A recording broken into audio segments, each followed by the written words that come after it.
The following is an HDNet original presentation.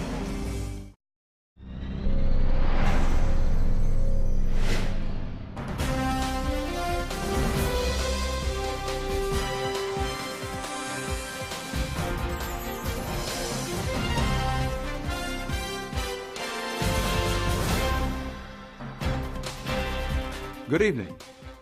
Tonight, in honor of the start of the new baseball season, we'd planned to bring you an encore presentation of a program we did last year on the Dominican Republic's dominance among players in the major leagues. And we'll have that story in a few minutes. But first, some breaking news on another investigation we've been working on. Behind the Great Wall in China. One of that country's most important voices of dissent, a man who has displayed remarkable courage in openly defying Chinese authorities, and a man we've been profiling, has suddenly disappeared. His name is Ai Weiwei, and although you may not know him, Western governments, China watchers, and local activists worry that his arrest means that the Chinese government is moving in an ominous new direction. I think the most powerful tool to this kind of authoritarian society is to let the truth out. This interview took place just 10 days before Ai's arrest. A reporter and a cameraman for Dan Rather Reports had met him in Beijing for an investigation about internet censorship in China. The usage of internet still being seen as a very sensitive, even dangerous area. Ai is the latest dissident to be swept up in a new nationwide crackdown on anti-government activists. Since the popular uprisings began sweeping through the Arab world, authorities in China have been increasingly wary, tense, and on edge. In the last few weeks, dozens of prominent activists in China have disappeared into what is believed to be government detention, something that was very much weighing on Ai's mind when we talked to him. This is terrifying. You know, many people in past year, I know them. You know, those people are writers or just internet users. Then they have been taken away. A fate that sounds prophetic, now that Ai has himself disappeared without a trace. The internet has given voice to Chinese critical of their own government, but it is heavily monitored and censored by the state. They may just shut off any moment, so. Ai has become an internet father figure of sorts in the electronic dissent movement in China, showing how the technology can be used to highlight the abuses of a corrupt government. Normally I answer people's questions. He tweets with thousands of Chinese every day on a site called Sina. I use a fake name to get into this Sina. He uses aliases to evade government censors, but it's a game of cat and mouse, and when authorities figure it out, they cut Ai off until he springs up again. Just in like one day I got this much followers. I think the notion for change is already in the air. It's in the many young people's heart. The reason why Ai Weiwei's arrest has become such big news around the world is because he is much more than an anonymous blogger in Beijing. He is a world-famous artist who's been called China's Andy Warhol. And even if you haven't heard of him until now, you probably know at least some of his work. It was Ai who helped design the signature Bird's Nest Stadium that was the centerpiece of the 2008 Beijing Olympics. It was considered a crowning achievement for modern China. But when the time came for the opening ceremony, Ai made a public statement of criticism, saying he would not attend because he had designed the stadium to represent freedom, not the autocracy of the Chinese state. Ai Weiwei's art is all about his politics, never shy about sharing his feelings for the Chinese government. One of his most controversial projects, in the eyes of Chinese authorities, came after the tragic Sichuan earthquake of May 2008. Thousands of children had died in shoddily built schools, and authorities weren't forthcoming, even with the names of the dead. So Ai decided to act. we made many arguments. We said we really have to know, because otherwise we cannot trust your numbers. So at the end, they refused to tell us anything. So we said, okay, let's do a citizen investigation. I put a note on my blog. I said, now as an artist, I'm decided to try to find those names. So that wall consists about 5,000 people. Ai's art and online activism had come together in a direct threat to Chinese authorities, and he and his followers were able to put names and details to the dead. A female, born 1994. The experience led to this art piece, displayed at a Munich, Germany museum. It was a colorful display of hundreds of children's backpacks, like those left behind by young victims in the rubble of the earthquake. They spelled out the words a grieving mother had told Ai about her daughter. It reads, "She lived happily on this earth for 7 years." For me, this is a very, very strong message. So many life has been ignored, and so many people, human rights has been neglected in this kind of state, and nobody give a damn. But we have to remind other people, because life is really a property of the all. We all share same values when we talk about life, the dignity of life, the rights of life. So what I'm doing is just to act like a person. I don't think I'm brave, or have any crazy ideas to change the society, but I really want to be myself, just to tell other people you also can do so. To be yourself, to state your mind clearly, and to tell people what is right and what is wrong. Nobody can stop the course of change. People asking to be happy and free and enjoy the life. No power can stop that. It's only a matter of time. Considering that this interview happened 10 days before his arrest, he was clearly aware of the risks he was taking. And are you scared of anything? Are you scared of them arresting you, of taking you away? Of course, as a person, I'm quite weak. I think you only can bear that much. You constantly ask yourself if physically, mentally, you're stronger enough for that. I have to always, every day, ask myself, how long can I last if I'm in extreme conditions such as jail?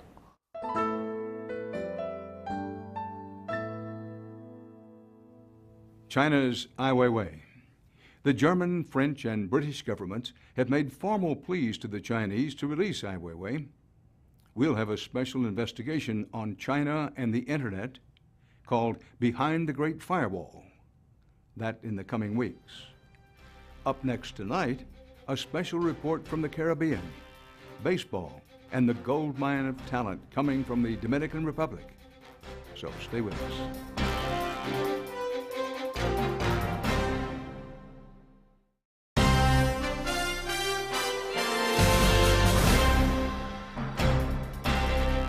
Tonight, an investigation into an American pastime and the big business that runs it. That business is Major League Baseball, and no country outside the United States produces more baseball talent than here in the Dominican Republic. First, some perspective. This is a small country, sharing the Caribbean island of Hispaniola with neighboring Haiti. For comparison, the Dominican Republic is only half the size of Maine, with a population roughly that of North Carolina. But despite the Dominican Republic's small size, the multi-billion-dollar business of Major League Baseball would suffer without the pipeline of prospects this country produces. The Dominican Republic is a factory of baseball talent.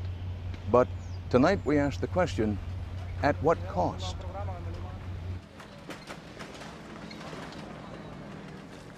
Our story begins with a simple fact. The Dominican Republic is poor.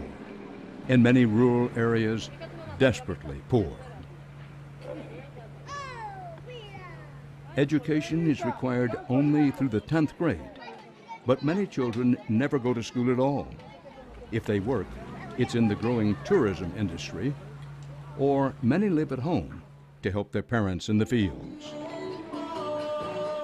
There was a time when the country's fertile soil was known for producing sugar and coffee. Now the fields are growing another lucrative export. Everywhere you look, you'll notice a constant: baseball. To play baseball here doesn't necessarily involve a ball and a bat. Sometimes it's bottle caps, sticks. The field, a parking lot. It's not a national pastime, it's a national passion. We can practice baseball in any corner, even under the traffic lights. You can see people practicing baseball. But baseball in the Dominican Republic is not a children's game. It's a business, big business. And once these kids grow a little older, some will become part of the biggest open market for baseball players in the world. With dreams of making it big in the U.S., like megastar Dominican athletes Pedro Martinez or David Ortiz. Many children see baseball as a chance to hit the jackpot in a land with almost no other economic opportunities. In the Dominican Republic, baseball dollars can be seen everywhere, and kids will sacrifice anything to get them. The majority of the kids have no way of getting out of poverty. They're dropping out of school, and the only way that they can buy a home for their family, the only way that they can live decently, is to try to sign a major league contract. And it's all money. Money. More than stardom, more than fame, and more than the game. It's an economy that's driven by survival, and it begins at a very young age. No sé decirle, a mí me gusta el béisbol porque yo nací con la sangre de eso, para jugar eso. Desde chiquito estoy jugando vitilla y hasta mi mamá y mi papá lograron apuntar, a mí me apuntaron. 1 año y medio tengo aquí. Ve, yo soy pitcher y ahora yo voy a pichar para que me respeten a mí. Dame la pelota.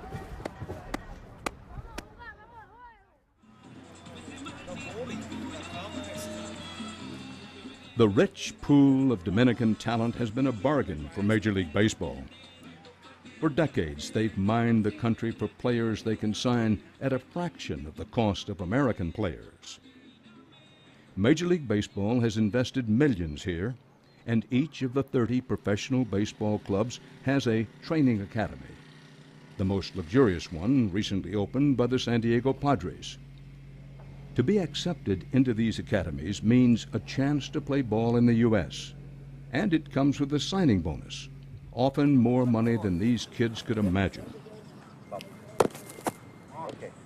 But the fierce competition begins at places like the well-worn fields of Santo Domingo with a coach like Homero Lahara.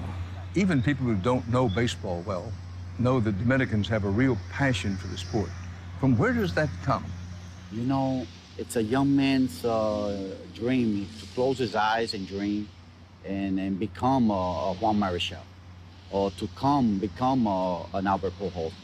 It's a fantasy to get them away from poverty. Lahara trains and coaches baseball teams of boys ranging from 7 to 19 years old. But this is not your basic Little League, not by a long shot. These boys are here to attract the eye of Major League Baseball, and some of them are amazing athletes. Well, any of these players have organized baseball potential? You're gonna see. Lahara told us of the incredible talent on his team, like the starting pitcher, who at 16 can throw fastballs 90 miles an hour. He told us 86 of his players have been signed to contracts in the last few years, a percentage that would be the envy of any baseball program in the United States. I laugh when people tell me there's no ball players in the United States. I laugh because I told them the problem is there that at 15, 16 years old, 17 years old, you want your child in school. developing his brains, learning what it is life is all about. Here it's baseball since you're able to walk. No reading and writing. They play some days all day, every day? All day long. Do they go to school at all? At all. They don't go. It's incredible. You know, it's just a crying shame. No education. It's a big gamble for a potential pot of gold. What percentage of the boys who come into the academy, what percentage of them are going to play minor league baseball in North America? 10 to 12 players a year. They give them visas to send them to the minor leagues.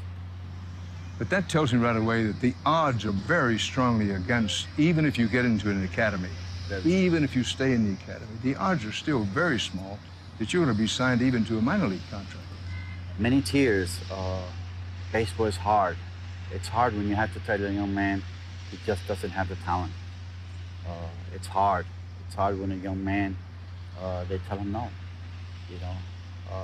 I introduced you to a young man just now that you saw his build, and I was trying to get him a scholarship to Western Oklahoma, and the American Embassy today told him no. This was the tall young man I met earlier. Today, he just finished coming from to try to get his visa, and it's hard. That was his dream. And the possibility and probability of failure is devastating parts of Dominican society. Generations of young men who don't make it in baseball end up not only uneducated, but desperately poor and with no way out. For those who don't get into the academy, there's competition to get into the academies, right? For those who don't get into the academies, what happens to them? That is a tragedy. That is what's happening in this country now. You're scared to go out. The muggings, people being killed.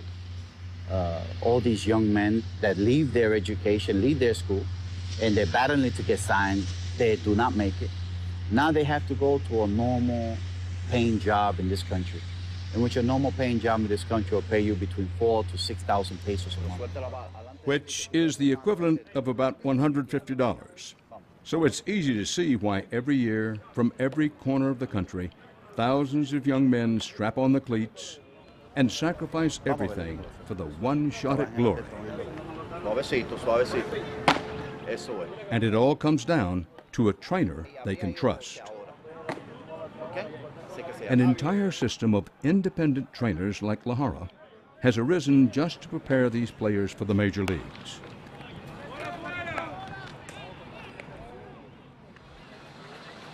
To get a closer look at the independent training system in the Dominican Republic, we went to San Pedro de Macorís, a small city that has produced some of the best Dominican ballplayers and is known as the cradle of shortstops.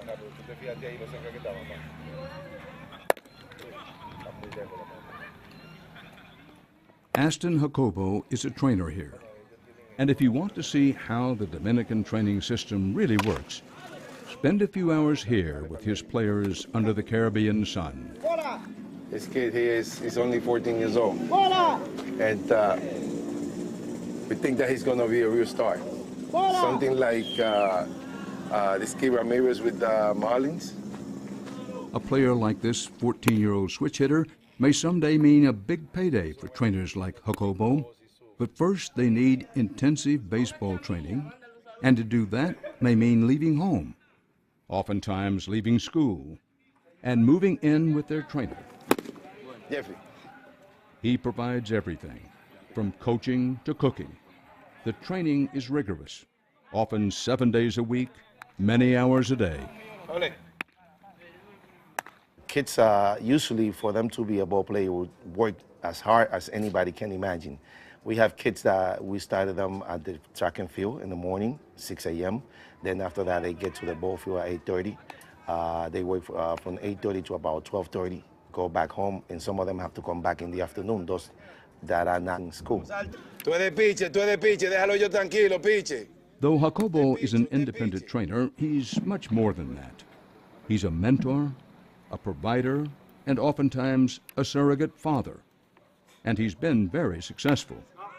His academy is now expanding to include a dormitory that will house up to 40 prospects.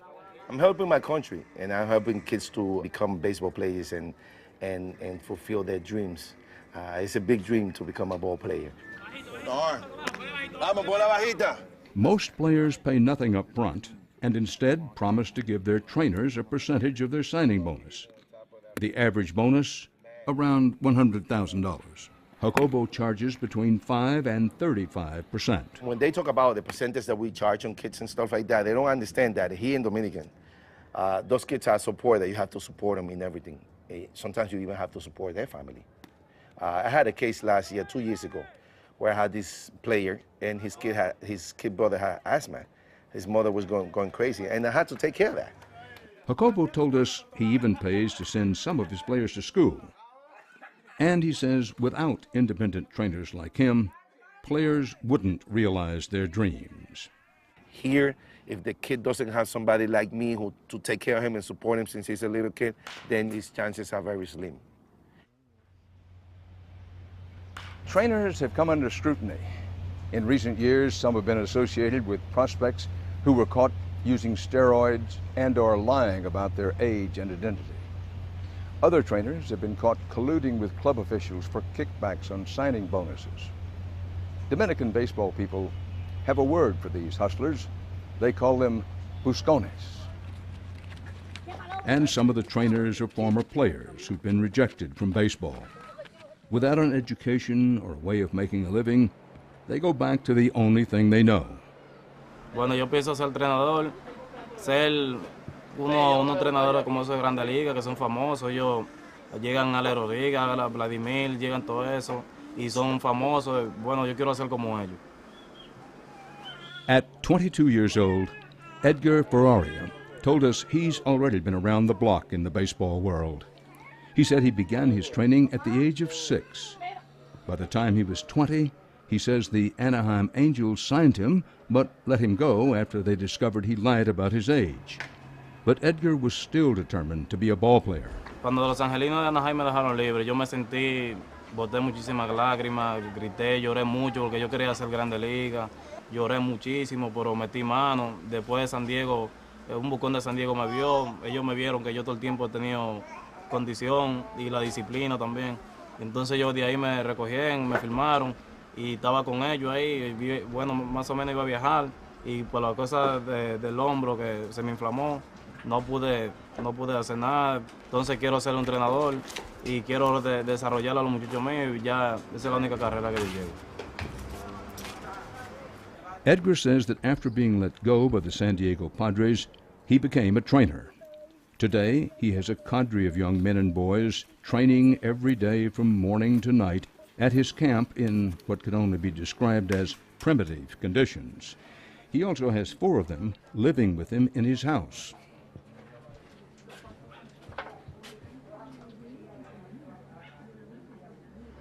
Él me trajo aquí a su casa para hacerme pelotero, para ayudarme, para sacarme adelante, como él también fue pelotero, y para ayudarnos a cada uno de nosotros, porque nosotros estamos interesados en ser pelotero para llegar a la Grande Liga. They train with improvised equipment in this unfinished cinder block house. The weights they use are made out of cement. The batting cage, a mangy net tethered to some trees. Estoy sacrificando muchas cosas, por ejemplo, la escuela, y estoy lejos de mi familia y de mis seres queridos, y metiendo mano aquí buscando una firma. Yo vine aquí que no sabía casi parar, no sabía batear, no sabía tirar, y él es el que me ha hecho pelotero a mí, que hoy en día, gracias a Dios, estoy gustando lo estrellado porque él me ha enseñado todo eso. But for these boys who have given up their education for a chance to learn from a man who says he has played with the Angels and Padres, they might be in for a surprise. When we tried to verify Edgar's story, we were told by the San Diego Padres that Edgar had come to their tryouts, but they never signed him. And the Anaheim Angels said their contract with Edgar was never approved by Major League Baseball because he'd lied about his identity. Why would Edgar try to change his identity? The answer lies in the value professional baseball places on young players, who are considered free agents and can sign at 16. But the player has only a small window of opportunity. A talented 16-year-old may get a huge signing bonus, but by 19, the same boy may be considered too old. With so much money up for grabs, age and identity fraud cases like Edgar's are common. But the cheating goes far beyond lying about your age. Here, you can buy steroids without a prescription. And of the major and minor league players suspended this year for steroid use, about half are from the Dominican Republic. Even some trainers admit it. Baseball has bred corruption here at all levels. Let me ask you, you've been doing this quite a while. Has any agent ever come up to you and said, I'll give you $500 or $5,000 if you will see that this young man signs with me, with the San Diego Padres or the New York Mets? Yes. It happens? Yeah. And you told them no? No. But there have to be some people who will tell them yes. Yes. It brings a lot of corruption. You know, it brings a lot of corruption. Unfortunately, in this country, we have seen it in the news. We have seen it with Chicago White Sox. We have seen it with the Angels. We have seen it, the head of the Yankees here was replaced in the country also. Jose Rios was replaced, and his boss from the Washington Nationals. You see it, the corruption is there. Help me help the audience understand. How do you stop boys and young men from taking steroids or lying about their age to get ahead in baseball? Everything is knowledge. It's not the young kids. They're innocent to the fact that they're very ignorant. They barely know how to write. They know absolutely nothing. And these agents come and they offer these kids ability to change their ages and give them steroids. And it's honestly, to me, it's just the agents. If we keep the same methods that we are, it's not going to stop. But we have to start somewhere. We have to find a solution. But it may be beyond a Dominican solution. Major League Baseball, which invests millions in the Dominican Republic, has said enough is enough. The abuses that exist there are so extensive that they have to be addressed. Team in 2000 when we had In March 2010, Sandy Alderson was charged by Major League Baseball Commissioner Bud Selig with cleaning up the bad practices associated with Dominican baseball. Alderson's the former general manager of the Oakland Athletics, and he was the chief executive of the San Diego Padres. He has a reputation for getting the job done. We met with him at Major League Baseball's headquarters on New York's Park Avenue. Well, we made it our business to speak to a fair number of people in the Dominican Republic. Several of them have said what I suspect you must have heard, that the practices that you, which is, say, Major League Baseball, are now engaged in, what you're trying to eradicate and or control, are a direct product of Major League Baseball. Do you agree with that or disagree? I would largely agree with that. We've created a system down there that has real problems. One of the values that's placed on Latin players is their youth, is the ability to get them at such a young age. But I think that to some extent we've created an unrealistic environment. If you think about the average 16-year-old in this country, gangly, probably not terribly strong, not fully developed, certainly as still an adolescent. But what happens in other countries where these 16-year-olds are perceived to be so attractive athletically, we create a monster. We've got somebody who's 19 who portrays himself as 16. We've got somebody that takes performance-enhancing drugs to bulk up from 160 pounds to 190 pounds, all because of this notion that the ideal signee is a 16-year-old with great bat speed or terrific arm or the kinds of things you just don't find very often in 16-year-old kids.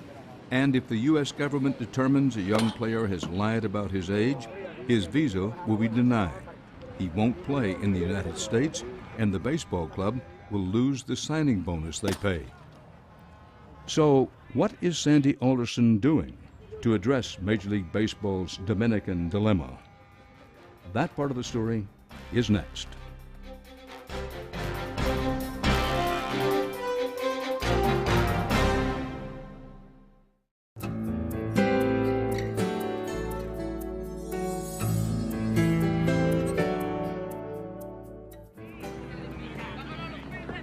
The Dominican Republic is about as close as you'll get to the Wild West of baseball.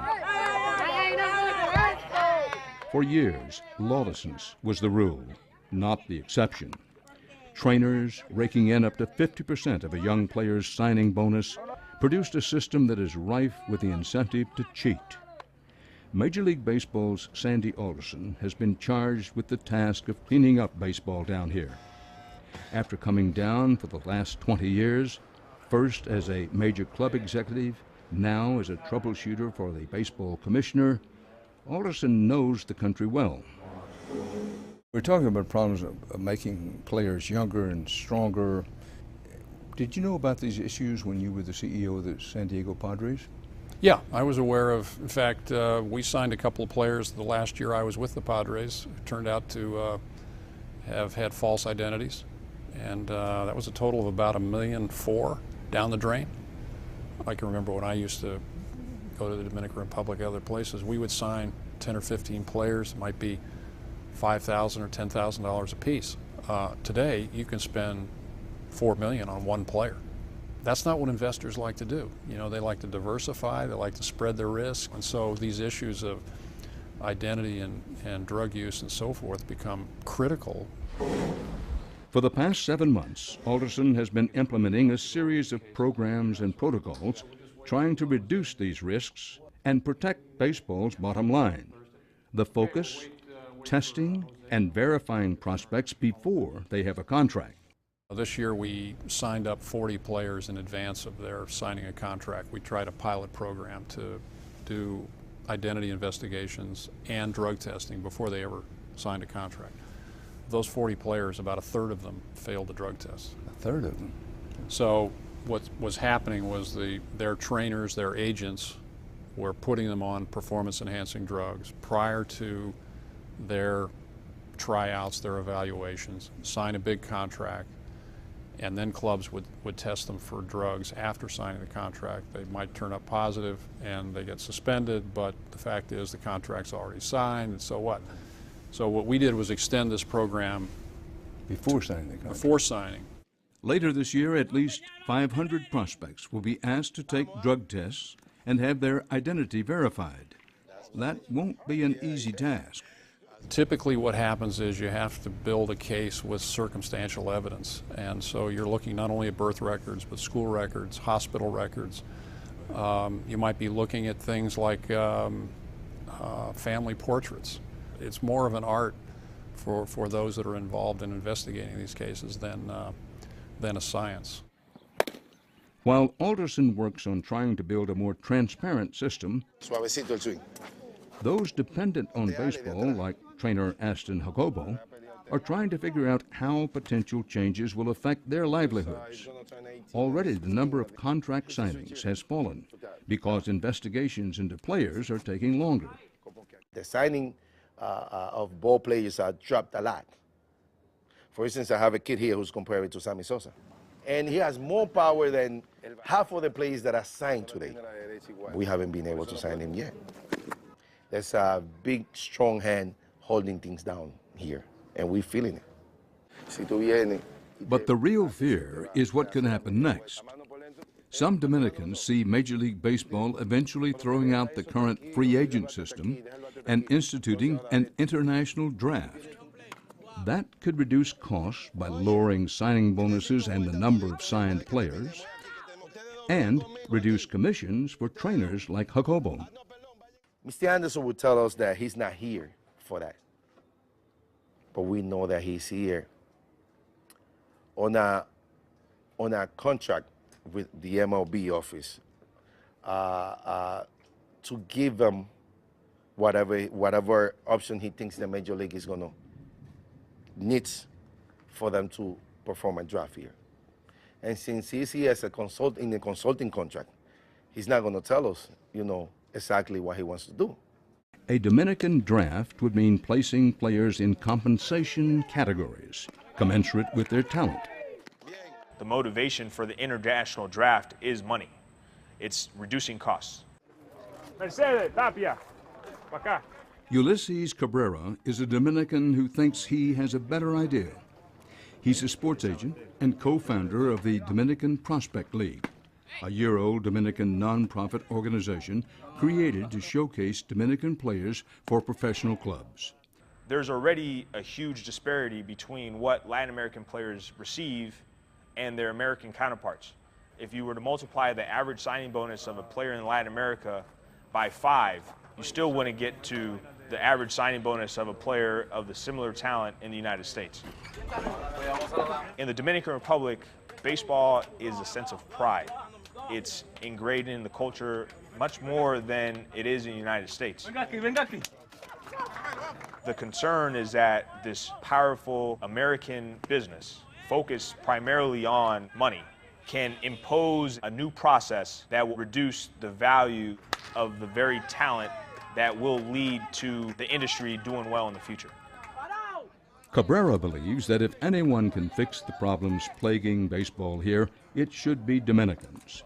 The goal for his league is to open up the process, have organized games, keep statistics, so future stars can be evaluated against their peers over a period of time. There's even a website where scouts can watch videos of prospects in action. And Major League Baseball is beginning to buy it. On this September day, club scouts from around the region assemble at the Yankees Academy to evaluate league players' skills. We have a solution that works, that solves the very issues that everybody in baseball has complained about in Latin America. It benefits not only Major League Baseball and its clubs, but also the families and the players and the trainers that are involved in capturing their dreams, while being compensated in a way that's consistent with the type of talent that they are as ball players. The new Dominican Prospect League is the first of its kind in the country. Its players have already signed more than $10 million in contracts. But more importantly, Cabrera hopes the Dominican Prospect League can help convince Sandy Alderson and Major League Baseball that a player draft is unnecessary. For the record, and just to set it straight, you didn't go down there to be a, quote, Trojan horse for institution of a draft. No, that's Bud not. Selig, who's the commissioner of baseball, didn't say to you, on the side, let's be moving things toward a draft. Well, it was clear to me when I went down that there had been for years, and there was the potential in the future for a draft, an international draft. What I said when I got down there was that we needed to address these problems. If we were able to address them successfully, there was less likelihood that there would be a draft. So I've never said there won't be a draft if we deal with these, but I've said, look, we don't deal with these problems. If I can't succeed in dealing with these, I'll be gone. Nobody will be sent down here to replace me, and you'll end up with a draft.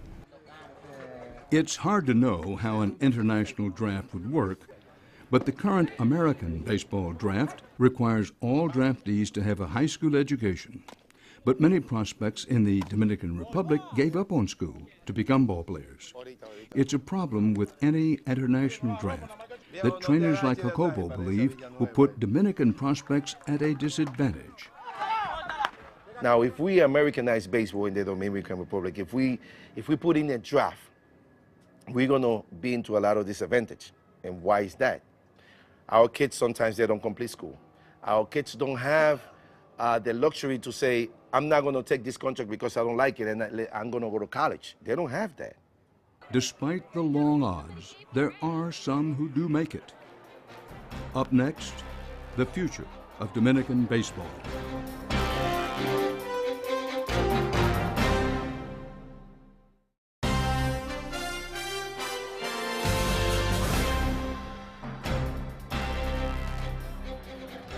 It's a balmy August evening in New Jersey at Mercer County Waterfront Park, home to the Trenton Thunder Baseball Club. the minor league AA team for the mighty New York Yankees. As the players warm up on the field, the crowd fills in with excited young fans eager to hold on to the last days of summer. Minor league baseball, even more than the big leagues, is where the ideal of the American pastime really comes to life. The towns are often small, the ballparks intimate, and the tickets, hot dogs, and beer aren't too expensive. Many a 10-year-old has sat in these stands and dreamed of future glory on the diamond. But increasingly, the kids in the seats and the men on the field come from completely different worlds. It's remarkable to think that 25% of all minor league ball players now hail from the Dominican Republic. They are living a dream, but it's as much about earning a living as playing a game they love. For them, even their modest salaries of a couple of $1,000s a month mean they have hit the big time. Wilkins de la Rosa is a 25-year-old pitcher. Ha cambiado mucho ya que yo vengo de una familia bien pobre y la oportunidad que yo tuve de tener un contrato y de conseguir algo de dinero, lo cual nos pudo ayudar a tener nuestra propia casa y nos ayudó financieramente a tener muchas cosas que no podíamos conseguir ya que no teníamos la posibilidad.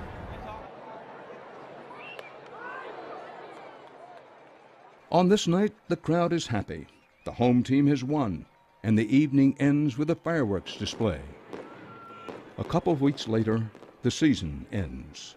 The young fans go back to school, and the players go back home. For many of them, that's the Dominican Republic. But in their home country, for every success story, there are hundreds more like this young man. His name is Carlos Miguel Lara. He is 23 years old, and baseball has given up on him long before he was ready. Oye, en este país hay tres cosas que para tú llegar a tener dinero en este país, tú tienes que ser una de las tres. Ser artista, ser pelotero, ser funcionario. Entonces, el ser artista, tú tienes que ser rico desde que naciste, prácticamente, o tener la suerte. El ser funcionario, tú tienes que robar para tú poder ser funcionario. Y el ser pelotero, tú puedes ser pelotero desde que tú eres pobre. And Carlos was poor. But he had a dream to be a professional baseball player. A dream that ended when the young pitcher injured his throwing arm. Jugué béisbol, es muy doloroso no llegar a filmar después que tú te duras 10, 12 años partiéndote la cabeza en un terreno de juego de béisbol para después que ya tú te metes en edad de no poder firmar. Óyeme, es muy difícil. Hoy cuando uno tiene una pareja de 15 años y de la noche a la mañana ya tú no vas a vivir en esa casa. After baseball, Carlos had a difficult time finding work. ¿Cómo me explico? Es muy fuerte, pero son cosas que ya uno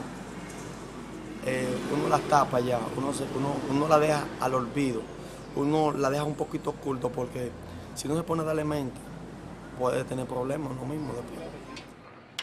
Carlos dropped out of school for baseball. He now sells perfume door to door. His story is not unique. With untold numbers of young men sacrificing their educations to chase the baseball dream, there's little to fall back on. Dominican trainer Aston Jacobo says it's just a reality of life. When we talk about education, we probably have one of the worst educations in the world. We are only, the only place that spend less money in education than us is Haiti, which is, you know how poor the country is. We only spend 2% of our national growth in education, and we have 160 years of that. That didn't start yesterday. So the education in baseball is not a problem with the guys that are dealing with baseball. It's a country problem. The development of players at an early age, even when it comes at the price of their education, is something that makes them attractive to Major League Baseball. But Sandy Alderson, head of Major League Baseball operations here, believes lack of education is a big problem. So we ourselves don't value education the way we should, but we can. And if we do, will we be a beacon for the rest of the country? I don't know the answer to that, but I'd like to think that that's possible. A few of the Major League academies say they do emphasize education, like those of the Padres and Rays. But Alderson believes academies should spend more time on players' education. There are educational requirements that we ought to impose in order that our kids who are developing as players are also developing as students and have some fallback. With the blessing of Baseball Commissioner Bud Selig, Alderson is now working on an educational program that will be mandated in all academies. And Major League Baseball isn't just influencing the lives of the elite athletes lucky enough to get into these academies. Its impact continues to grow, far away from the diamond. 2 years ago, baseball joined up with the U.S. Agency for International Development to fund grants for healthcare clinics, microfinancing projects, educational initiatives, and after-school programs like this one outside of Santo Domingo. So far, they've committed $1.3 million for community development programs. ¿Cómo se dice profesor? ¿Cómo se dice señor? We have a lot of new kids that are illiterate. I'm talking about 12-year-olds, 11, 10-year-olds that don't know how to read or write. But when you speak to them, you can realize that they're not stupid. You know, they're really clever. They're really smart. Not only street smart, but smart. So it's just a matter of giving them the opportunity to actually get an education. Hay poder en aprender. ¿Y quién le canta la canción? Carolina Martinez is the director of a program called Power in Learning. What did you learn? Huh? It's a unique after-school center she co-founded in 2009 with her husband, the legendary Dominican Major League Baseball pitcher Pedro Martinez. He is one of the few lucky ones who have earned millions, and he and his wife know that riches like theirs might be able to educate kids about something other than baseball. The most proud thing is that it's, you know, sometimes it's 7 at night and they don't want to leave this place. Or you come here at 6:30 in the morning and you find kids here. We open at 8. Una, dos, tres. So when they come here, for them it's a space that they can grow, they can learn, they can have fun. And with the arts, it has been a key component of our success, I would say, with the kids. It's an inner process that, you know, it's hard to put into words. The center also feeds and provides uniforms and supplies for the 350 participating children. It's something desperately needed here and expensive to run. Here we prepare the snacks for the kids, and this is where they take their cooking classes. At least $200,000 a year. In its first operating year, nearly half of that money was funded by what's known as the Major League Baseball Dominican Development Alliance. This is their favorite spot here. This in the kitchen. But cynics say programs like this are just good publicity vehicles for Major League Baseball. Though Acting Director James Watson, who oversees the U.S. Agency for International Development in the Dominican Republic, argues that regardless of intent, these programs are making a difference. This is baseball and the U.S. taxpayers through our resources and these NGOs and players and fans giving to these communities and supporting these communities. Sure, it will improve, it should improve baseball's image, but that's not why we're doing it, and it's not where the real impact is going to come. The real impact is going to happen at the community level in this country. But Sandy Alderson's and baseball's primary interest remains the bottom line, hiring the best players possible. That makes it difficult to change a system that has long placed its own interests ahead of the players. I think that if we can begin to influence these independent trainers to spend more time thinking about education, not quite as much on just developing these kids, if we can make it difficult for them to use drugs and get away with it, if we can make it so risky that they won't try to change their identity, and create a situation where we actually value kids that are 18 or 19 years old. Those are things that fundamentally will change the environment down there. Since our program first aired, Sandy Alderson was hired by the New York Mets to be their general manager, but he says he remains committed to reforming Dominican baseball. Last month, Alderson attended a two-day conference in Santo Domingo where Major League Baseball executives and members of the local baseball community were joined by American and Dominican government officials to discuss the problems we've reported on tonight. And that's our program for this evening. For HDNet, from New York, Dan Rather reporting. Good night.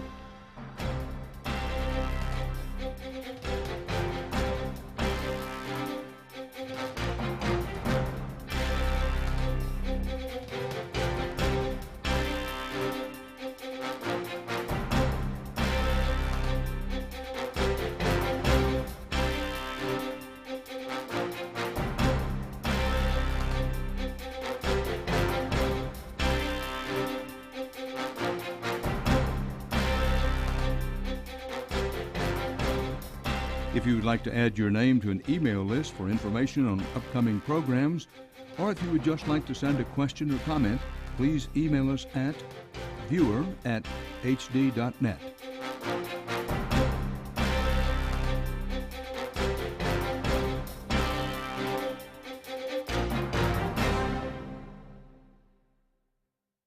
I think you only can bear that much. You constantly ask yourself if physically, mentally, you're stronger enough for that.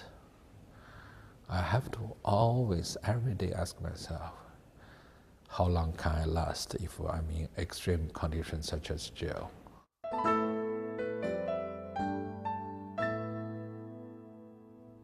China's Ai Weiwei. The German, French, and British governments have made formal pleas to the Chinese to release Ai Weiwei.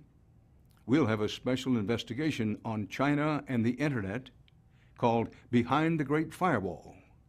That in the coming weeks. Up next tonight, a special report from the Caribbean, baseball, and the gold mine of talent coming from the Dominican Republic. So stay with us.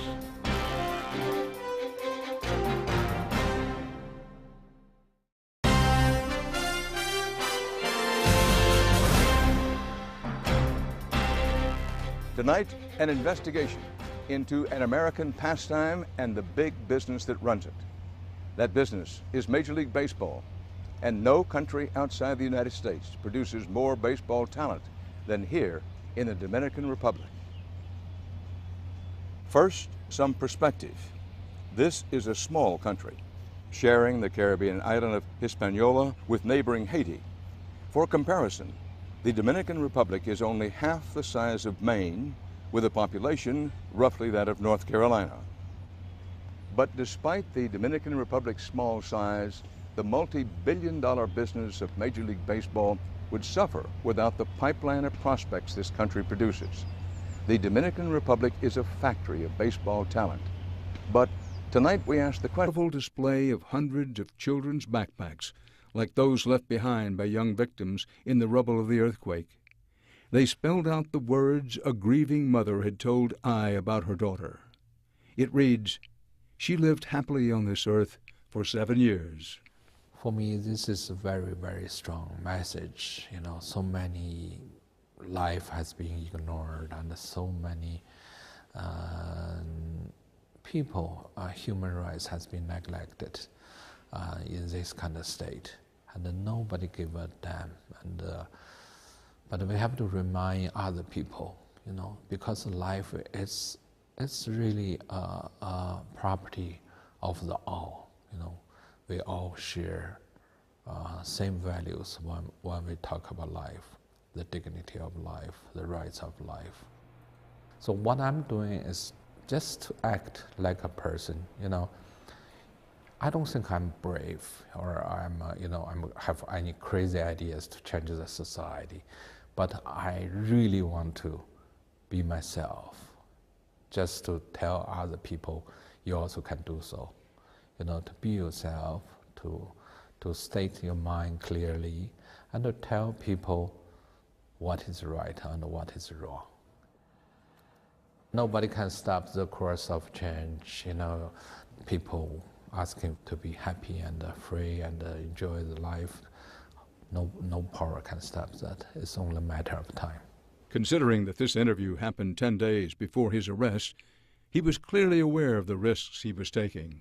And are you scared of anything? Are you scared of them arresting you, of taking you away? Of course, as a person, I'm quite weak.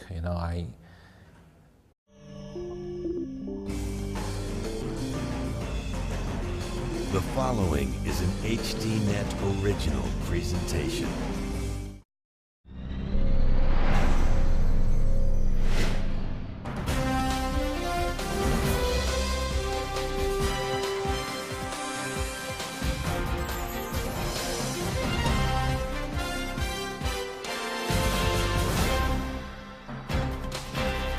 Good evening.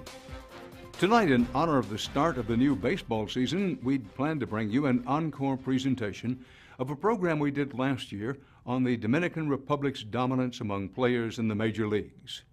And we'll have that story in a few minutes. But first, some breaking news on another investigation we've been working on. Behind the Great Wall in China. One of that country's most important voices of dissent, a man who has displayed remarkable courage in openly defying Chinese authorities, and a man we've been profiling, has suddenly disappeared. His name is Ai Weiwei, and although you may not know him, Western governments, China watchers, and local activists worry that his arrest means that the Chinese government is moving in an ominous new direction. I think the most powerful tool to this kind of authoritarian society is to let the truth out. This interview took place just 10 days before Ai's arrest. A reporter and a cameraman for Dan Rather Reports had met him in Beijing for an investigation about internet censorship in China. The usage of internet still being seen as a very sensitive, even dangerous area. Ai is the latest dissident to be swept up in a new nationwide crackdown on anti-government activists. Since the popular uprisings began sweeping through the Arab world, authorities in China have been increasingly wary, tense, and on edge. In the last few weeks, dozens of prominent activists in China have disappeared into what is believed to be government detention, something that was very much weighing on Ai's mind when we talked to him. This is terrifying. Many people in past year, I know them. Those people are writers or just internet users. Then they have been taken away. A fate that sounds prophetic, now that Ai has himself disappeared without a trace. The internet has given voice to Chinese critical of their own government, but it is heavily monitored and censored by the state. They may just shut off any moment, so. Ai has become an internet father figure of sorts in the electronic dissent movement in China, showing how the technology can be used to highlight the abuses of a corrupt government. Normally I answer people's questions. He tweets with thousands of Chinese every day on a site called Sina. I use a fake name to get into this Sina. He uses aliases to evade government censors, but it's a game of cat and mouse, and when authorities figure it out, they cut Ai off until he springs up again. Just in one day I got this much followers. I think the notion for change is already in the air. It's in the many young people's heart. The reason why Ai Weiwei's arrest has become such big news around the world is because he is much more than an anonymous blogger in Beijing. He is a world-famous artist who's been called China's Andy Warhol. And even if you haven't heard of him until now, you probably know at least some of his work. It was Ai who helped design the signature Bird's Nest Stadium that was the centerpiece of the 2008 Beijing Olympics. It was considered a crowning achievement for modern China. But when the time came for the opening ceremony, Ai made a public statement of criticism, saying he would not attend because he had designed the stadium to represent freedom, not the autocracy of the Chinese state. Ai Weiwei's art is all about his politics. never shy about sharing his feelings for the Chinese government. One of his most controversial projects, in the eyes of Chinese authorities, came after the tragic Sichuan earthquake of May 2008. Thousands of children had died in shoddily built schools, and authorities weren't forthcoming, even with the names of the dead. So I decided to act. You know, we made many arguments. We said we really have to know, because otherwise we cannot trust your numbers. So at the end, they refused to tell us anything. So we said, okay, let's do a citizen investigation. I put a note on my blog. I said, now I, as an artist, I'm decided to try to find those names. So that wall consists of about 5,000 people. Ai's art and online activism had come together in a direct threat to Chinese authorities, and he and his followers were able to put names and details to the dead. A female, born in 1994. The experience led to this art piece displayed at a Munich, Germany museum. It was a color